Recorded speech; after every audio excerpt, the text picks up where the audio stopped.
Hello दोस्तों and welcome back to law Chakra, जहां हम आपके लिए लेकर आते हैं बड़ी लीगल अपडेट्स एक बहुत ही इंगेजिंग और सिंप्लीफाइड तरीके से। आज हमारे पास दो ऐसे टॉपिक्स हैं सुप्रीम कोर्ट के फैसले पर जो सोशल स्टिग्मा और घर परिवार से जुड़े कुछ क्लैरिटीज को साफ करते हैं।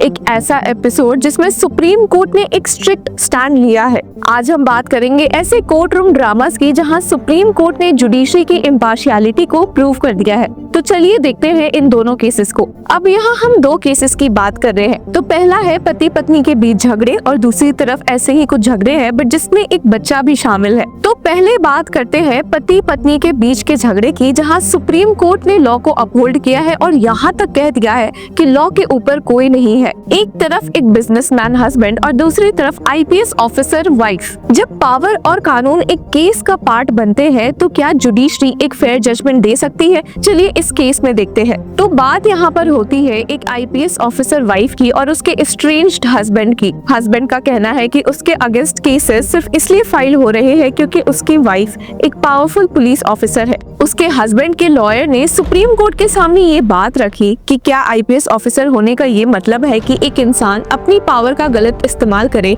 और किसी को हमेशा सफर करना पड़े। इस पर सुप्रीम कोर्ट के justices B R Gavai, Augustine George Masih और के विनोद चंद्रन ने एकदम सीधा जवाब दिया, nobody is above the law in this country. जब पति के लॉयर ने ये आर्गुमेंट दिया कि उनके क्लाइंट और उनके पिता को जेल में रखा गया था सिर्फ इस वजह से क्योंकि वाइफ आईपीएस ऑफिसर थी, तो सुप्रीम कोर्ट ने ये साफ कहा कि अगर किसी भी तरह का विक्टिमाइजेशन हो रहा है तो कोर्ट उस इंसान को प्रोटेक्ट करेगा। लेकिन जब हस्बैंड के लॉयर ने ये एलिगेशंस लगाना शुरू किया कि आईपीएस ऑफिसर वाइफ ने गलत डिक्लेरेशन दिया था जब उसने पुलिस फोर्स ज्वाइन की थी क्योंकि उसके अगेंस्ट 2 एफआईआर्स ऑलरेडी मौजूद थे, तब सुप्रीम कोर्ट ने थोड़ा अलग स्टांस लिया। सुप्रीम कोर्ट ने स्ट्रिक्टली कहा, आप अपनी लाइफ बचाने के बजाय उसका करियर बर्बाद करना चाहते हैं? क्या आप सच में अपनी जिंदगी पीसफुली जीना चाहते हैं या सिर्फ बदला लेना चाहते हैं? सुप्रीम कोर्ट ने ये क्लियरली कहा कि सेटलमेंट बेस्ट ऑप्शन है, लेकिन किसी पर जबरदस्ती कॉम्प्रोमाइज नहीं थोपा जा सकता।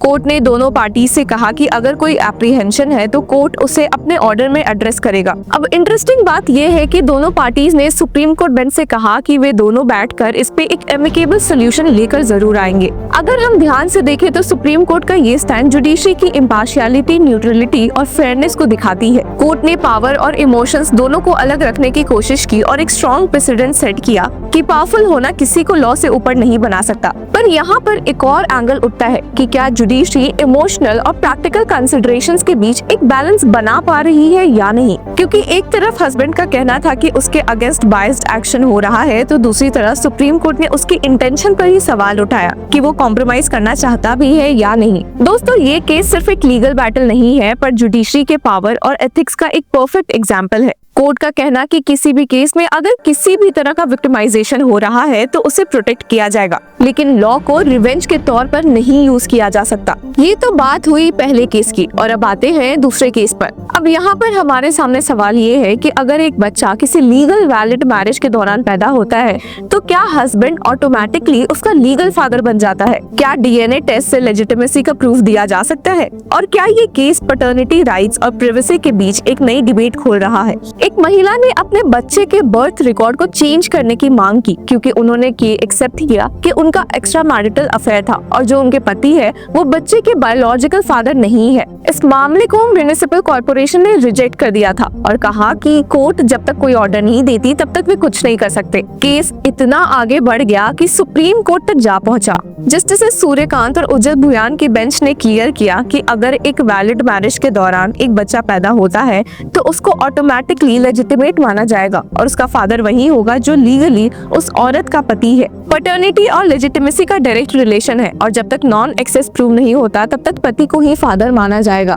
अगर कोई डीएनए टेस्ट की डिमांड होती है तो ये तब तक नहीं अलाउ किया जाएगा जब तक कि कोई सॉलिड एविडेंस इस केस में ना मौजूद हो। डीएनए टेस्ट तब तक नहीं होगा जब तक लेजिटिमेसी को चैलेंज करने का कोई और तरीका ना हो। सुप्रीम कोर्ट ने आर्टिकल 21 का मेंशन किया और कहा कि किसी इंसान को फोर्सफुली डीएनए टेस्ट करने पर मजबूर नहीं किया जा सकता क्योंकि ये उसके प्राइवेसी राइट्स और डिग्निटी का वायलेशन होगा। ये भी कहा गया कि एक इलिजिटिमेट इलिजिटिमेट चाइल्ड का इशू सिर्फ उसके बच्चे पर असर नहीं डालता, उसकी माँ पर भी असर डालता है और एक सोशल स्टिग्मा पैदा कर देता है। कोर्ट ने कहा कि अगर ये प्रैक्टिस बढ़ गई तो वुमेन को हरासमेंट और अननेसेसरी लीगल ट्रबल्स फेस करना पड़ सकता है। और साथ ही the supreme court disallowed the plea of a woman and her son seeking DNA test of a man she claimed was the boy's real father. तो सवाल ये है कि इस रूलिंग का क्या इम्पैक्ट होगा? क्या ये जजमेंट फैमिली स्टैंडर्ड्स के लिए एक न्यू प्रेसिडेंट सेट कर सकती है, या फिर ये बायोलॉजिकल ट्रुथ को सप्रेस कर रही है, जहां एक आदमी को लीगल फादर बनाया जा रहा है जो शायद एक्चुअल फादर नहीं है? या फिर ये एक बायोलॉजिकल ट्रुथ को सप्रेस कर रही है जहां एक आदमी को उसका लीगल फादर बनाया जा रहा है जबकि वो उसका बायोलॉजिकल फादर नहीं है? तो दोस्तों, आपको क्या लगता है कि क्या कोर्ट्स आए दिन वुमेन की साइड लेती है जैसा कि लोगों का क्लेम रहता है,